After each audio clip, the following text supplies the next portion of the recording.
Hey, hello, everyone. This is Lindsay, and I'm here with Luke Barnett, who is the writer of the upcoming movie Faith-Based. Hi, Luke. How is your afternoon going? Hey, my afternoon's great. I just was on a patio having coffee with some friends, and now I'm talking to you, which is awesome. How did your love of movies and filmmaking begin? Oh man, yeah. I think like most kids, I loved movies and stuff. I loved movies from a very early age. I would say most kids like movies from an early age. I definitely, especially, was drawn to them. I grew up. I have a sister who I'm very close with, but we're also 11 years apart. And so when we were, like, now we're really close. But when I was a little kid, we were on such kind of uh, different worlds in terms of growing up that I was kind of a single, not single. I was kind of an only child in that regard. That my sister was basically in high school when I was, 6 or 7 and starting to find movies. And so movies and TV and stuff for me was definitely like my friends and my outlets, and that was a great thing to have at home. And I just remember, like, certain movies. I'm 37, and so certain movies like Dumb and Dumber and Monty Python and the Quest for the Holy Grail, and I can just have these. I have very specific memories of the first time you laugh till you cry, and then progressing into movies moving you in other ways. And I just always wanted to be in some form of entertainment and whatnot. And when I was in high school, I was in a lot of plays and did a lot of kind of sketch comedy and stuff like that. And it was probably around senior year of high school, I kind of had the moment of okay, I want to make a go at this world, even if it's crazy and requires you to move across the country and stuff like that. And I think people were really supportive of that. I was really lucky to have a mom, and who my mom passed away when I was really young. She passed away when I was 17, but I have very strong memories of her, um, not hearing me say that I wanted to move to Hollywood and thinking that was crazy. Like, she basically was very encouraging of that from the time I was in high school. So yeah, I guess that's kind of how I ended up in this world. Were some of your favorite movies growing up? You mentioned Dumb and Dumber, but what are some other movies that you remember really igniting your interest? Yeah, I mean, Dumb and Dumber, Monty Python and the Quest for the Holy Grail were definitely two. I would say, like, they were the two comedies that, like, was the first time I ever really had a movie affect me that much. And then as I got older, I remember I can, like, vividly remember seeing something like Jurassic Park and feeling like, oh, this is kind of creating a new world, like, not a new world, but like creating a world in this movie that I cannot go experience here in my normal life. And that was very cool. And then, as I moved into kind of high school and stuff, seeing things like Fight Club and American Beauty, and having moments of, wow, like, now we're not just talking about something that makes me laugh or something that makes me in awe, like Jurassic Park. These are stories that can really move people and have an effect on someone's life in a way. And so I think all those kind of things combined, and it probably wasn't until I didn't go to film school. And so it wasn't until a little bit later that I got more into the world of independent film, in terms of realizing that those stories can be told without having a $40 million budget and whatnot. And so that was definitely kind of an eye-opening thing for me as well. And then I loved Saturday Night Live, and I loved stuff like that. And so I think when I was just kind of coming of age, my original goal would have been to be on, like, a Saturday Night Live or a Mad TV. And that ended up having actually worked in a way where I didn't end up on any of those shows, but I did start working with Will Ferrell's website, Funny or Die, which definitely kind of, like, started everything really happening in any significant way for me. Well, yeah, so I looked at some of your other projects in the past, and it seems like you've always been really attracted to spoof or riffing on things. So what is it that draws you to that type of storytelling? Well, I love more than like spoof or parody, I love satire. Like I think of satire is yeah, I'm not the first person to say this, but satire to me is a way to kind of hold a mirror to whatever subject you're commenting on. So it's a way to kind of hold a mirror to society in an interesting way, and maybe make someone think or have a different perspective. But the thing I like about satire is that that sounds very deep and very introspective, but at the same time, satire can be silly, it can be serious, satire can be kind of whatever you make it. But at the end of the day, I like the idea of being able to use film in some way of social commentary, even if it's silly, like even if it's a buddy comedy or even if it's a horror movie. Like, our movie Fear Inc., which is like the first feature that I ever wrote. It's a fun, silly, like Scream, Cabin in the Woods type movie. I could probably give an argument that there's some sort of social commentary in that movie about society's obsession with the horror industry in general. And, Fear Inc. is basically about this company that you could hire for a price tag that will essentially take, the haunted house industry to a different level and bring your fears to life. And so you've got Fear Inc. follows this guy who's obsessed with haunted houses and horror movies, and he's perpetually kind of disappointed. And then he kind of comes across this company that says, this is letting you down, we'll take it to another level. And he basically calls the number, they're not available, they're sold out. And then, a few nights later, geez, I got a bug flying around me. A few nights later, someone basically comes to their door and things start to like get out of control. And he starts to have a moment of like, is this company that I hired, or am I really in danger?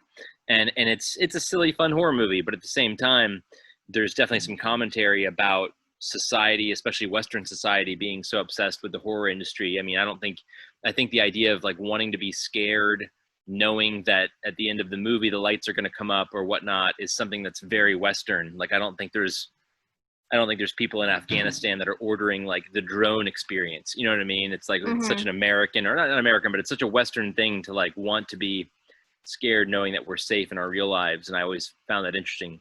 And faith-based is kind of the same thing, in the sense that like faith-based, you've seen it, it's obviously a buddy comedy more than anything else.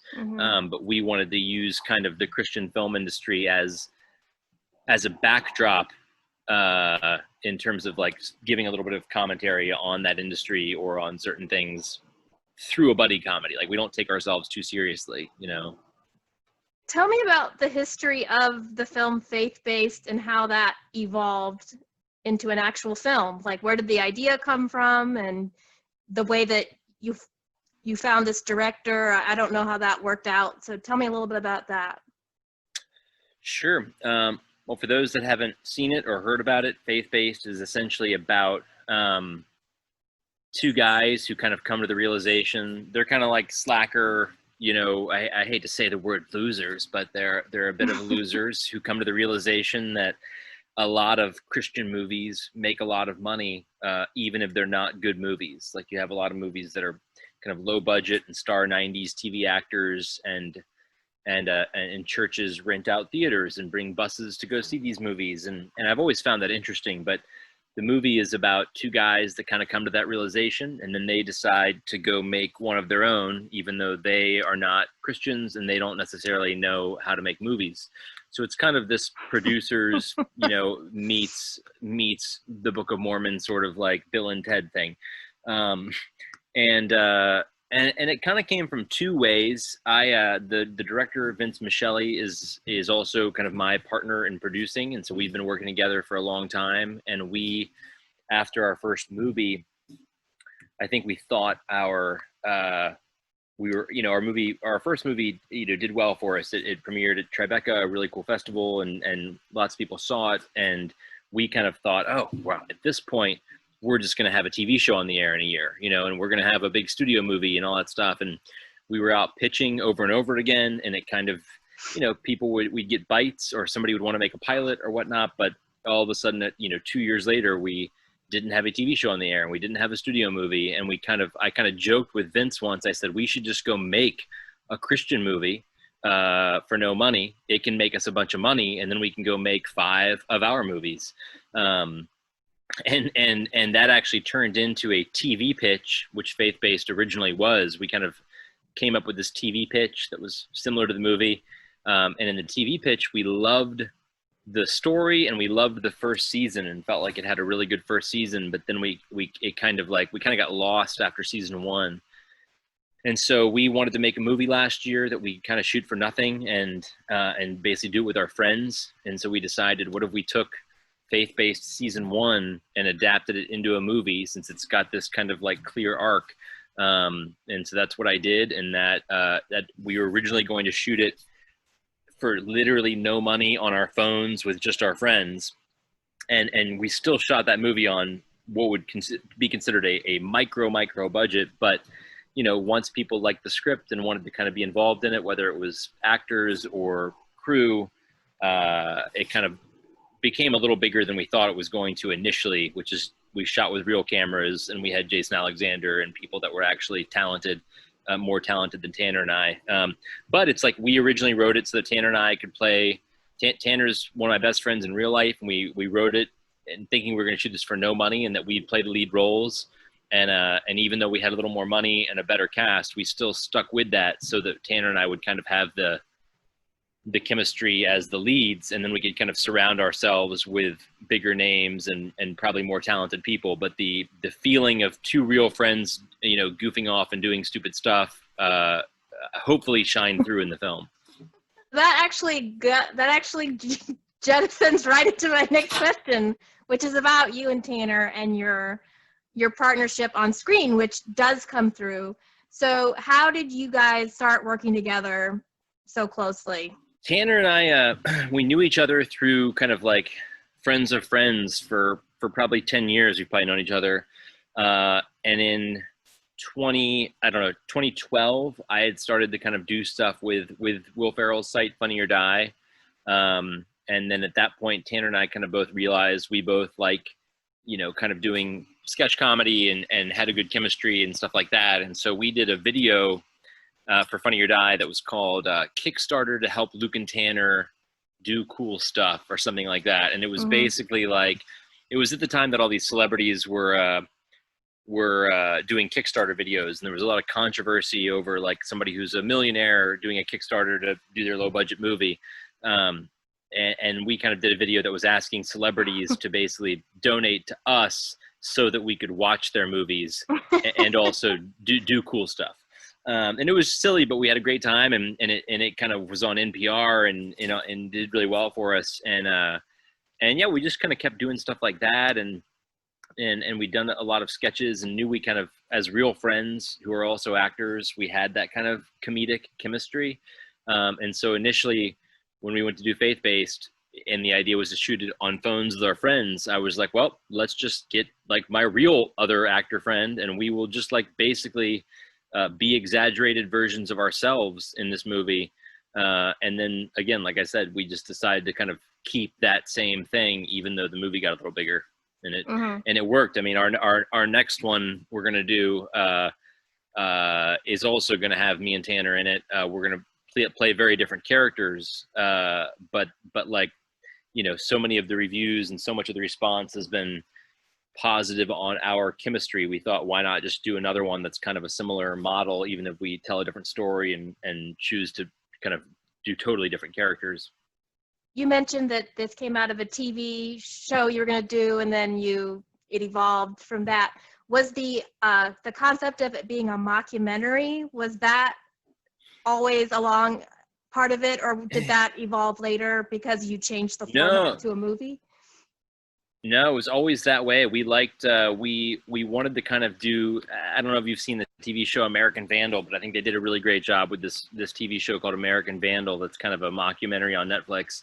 And we were kind of watching that at the time, and we were like, oh man, we should do this idea as a bit of a mockumentary where these guys were kind of following them making this movie for the whole first season. And then we were going to like also at the same time shoot the Christian movie within the movie. And our goal was to like, if we were going to do the TV show, our goal was to basically release the Christian movie and then 2 months later release the first season of the TV show. And so certain people would have no idea that that movie was made for this TV show. It would just come out as its own thing. Like imagine, like, you've seen the movie, imagine if you didn't know anything about faith-based being made or anything, and all of a sudden a prayer in space came out, and you were just like, what is a prayer in space? And some people are like, this has got to be fake, and some people are like, nope, this is real, this is just a terrible Christian movie. And then 2 months later, like, a Netflix show comes out where they're making a prayer in space. I still to this day think it's just such a good idea. So one of my favorite parts about the movie is seeing how Tanner is able to get something out of being part of a small group in a church community, even though it's not really about necessarily a faith in God, but he's drawn in, he ends up being drawn into this group of people, and you see that happen during the movie. So why did you include that aspect to the story? Well, for one, you know, none of us wanted to make a movie that was, none of us wanted to make a movie that was making fun of belief. You know, it's, that's not what the movie's about. That's not what we're trying to say at all. And I don't think it's what we do say. It's more a movie about either, you know, believing in something blindly, or kind of, good intentions and working hard. And it's about friendship, and it's about finding your purpose. And, those are all the things that we wanted to cover in this movie, not a movie making fun of belief. And I have very mixed feelings on the church, and, you know, where I'm at in terms of like my spirituality evolving over the last 37 years has definitely like changed quite a bit. But one of the things that, no matter how I feel, I can't disregard, there are a lot of benefits to the church. Like, I think it has a lot of flaws, and I think I have a lot of criticism of so many things, but at the same time, the church to me has a fantastic community. It's like, to me, that's the most impressive thing of almost any church I go to. The director of the movie, Vince, he still goes to church every Sunday with his family, and I go to his church, you know, every now and again, whether it's for the quintessential Easter, Christmas Eve type stuff, or if a friend of ours is speaking, I go. And I will say, I'm like, I always walk away feeling like, oh man, the community aspect here is so great. And I think in the movie, Tanner and Luke are both, they're both on their own journey. They're both like searching for something.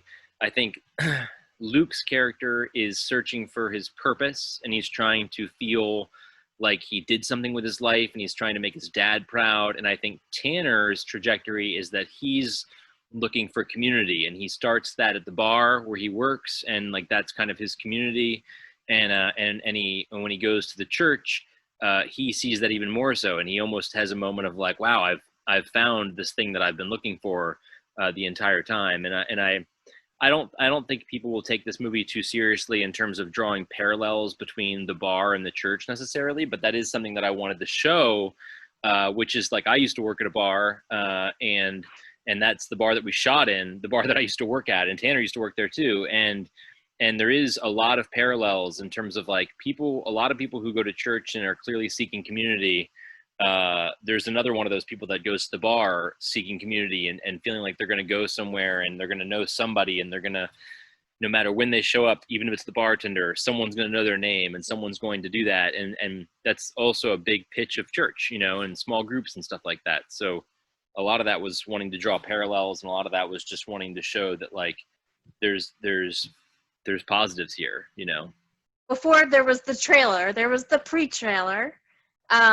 So where you guys read some of the comments you had received, and the movie's received a lot of negative attention before it has even been seen by anybody, just because it's being perceived as possibly being mocking of Christians or the faith-based film industry. Did you anticipate the reaction you would get, or has it surprised you?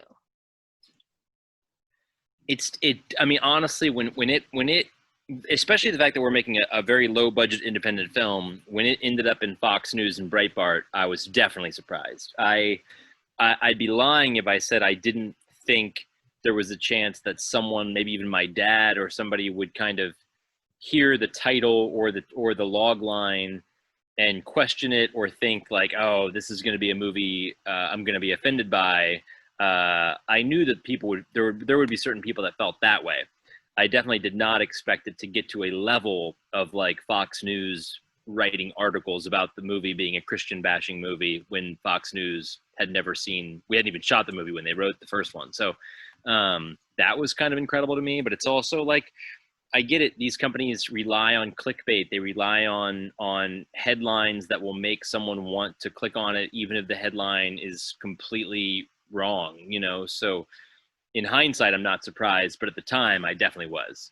It was a bit of a bummer in the sense of like, again, the director goes to church. I'm a pastor's son. I wasn't trying to make a movie that was just like bashing belief. So the fact that it like got the most press when it got announced because they were calling it a Christian bashing movie was just kind of like, come on, guys. I think when this movie comes out, I think there will be people that are like me that, and by that I mean they're, you know, probably more liberal leaning, either churchgoers or ex-churchgoers that I think will love this movie. Then I think there will be people that are active in the church currently who love this movie but maybe don't tell everybody they love this movie. And then I think there will be people who never even click on it because they're so sure that it's going to be an offensive movie. And that's just something we're okay with. Like, we're not trying to make a movie that's, you know, we tried to make a movie that we would want to go see if it was out and we wished was out. And I definitely feel confident we succeeded in making that. Whether everybody likes it or is offended by it or not, that's a little bit out of my control. Looking at your background, you consider yourself to be a person who hopes to provoke social change. Is this movie an attempt to do that? And if so, what kind of change would you want it to provoke? It's weird because at the end of the day, if I say that I want this movie to create social change, it almost comes across as if I set out to make something more serious than this movie is. Like, and it's almost turned into that because of all this kind of Fox News coverage. At the end of the day, we wanted to make a heartfelt buddy comedy about finding your purpose with the Christian film industry as the backdrop. That's what we wanted to do. So we weren't trying to make some overly serious, thought-provoking piece. That being said, like I said at the beginning of this conversation, it's like I do really like the idea of all kinds of movies having some sort of insight or social commentary or make you think in some way, even if it's a silly comedy. So I do hope that happens with this. I do hope that Christian filmmakers who choose to see this movie don't see this as some sort of like complete bashing of anyone that's a Christian who wants to go make a Christian movie. I think it's about actively trying to make a good movie, even if your intention is to make a good movie. I commend you even if you don't necessarily succeed. What I think has happened so much now is you've got a combination of preachers who have chosen to use film simply as a pulpit. And so they're just basically using this as a way to preach, not to make a good piece of art. And I think that's a problem. And the other people I've heard firsthand stories from is people who just prey on this industry because they know that there are a lot of Christians who will support anything Christian. I have family that fit into that category where I have a family member that literally will go buy every Christian movie that comes out or any Christian CD, and it's just constant, and it's just about supporting that industry. And what's happened now is people have realized that. Studios have realized that. Producers have realized that. There was a girl, I won't say who it is, but like she worked on our movie, and she got offered, she did a Christian movie 2 years ago, and she said it was the most money she's ever gotten offered to do a movie. And she didn't like the script, but she was like, I can't turn this down. It's 2 weeks of work for basically a year's salary. So she goes and does it, and it was very apparent her first day on set that these producers were not faith-based people hoping to impact the world with their story. They were people who realized War Room made $30 million, and so they were hoping to do that, you know. And I think that's another, just like, you know, it's a big problem. It's like, yeah. To answer your third question in terms of if I hope somebody were to take something away from this, it's like I had a conversation with a high school teacher of mine who wrote me after seeing the movie was being made. She is somebody that sees a lot of Christian movies. She was very like nervous about this movie we were making, and we actually had like a really good Facebook. She's older, and we had a very good Facebook conversation about Christian movies, and in turn, I basically sent her a list of like 10 movies. Most were not Christian. And then I think I added like Blue Like Jazz or one of the few that I've seen that I actually thought was well done. But then the other ones were like Lion and The Impossible, and these movies that I knew had the themes that she wants in a Christian movie, but were good movies.